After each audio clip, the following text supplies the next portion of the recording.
কিন্তু আপনি তো সকালে উঠতে পারেন না। না না না, $1 মিলিয়ন জন্য আমি ঘুমাবই না।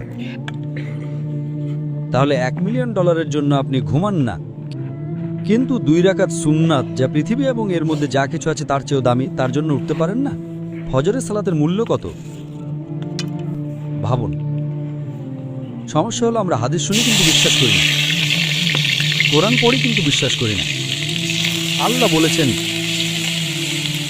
তাই আমি বলি আমি কখনোই আমার ফজর মিস করব না, এমনকি আমার সুন্নাতও মিস করব না। কেউ আমাকে $1 মিলিয়ন দিলেও না। হ্যাঁ, সুন্নাত পড়া ফরজ নয়। আপনাকে যেটা বুঝতে হবে, যদি আপনি সত্যিই বিশ্বাস করেন, আপনি কি জানেন সেরা ব্যবসা কোনটা? আল্লাহ সূরা বাকারা 2 নম্বর অধ্যায়ে 261 নম্বর আয়াতে বলেছেন, যদি আল্লাহর পথে একটা শস্যদানা দান করেন, আল্লাহ আপনাকে 7টা শীষ দেবেন এবং প্রতিটা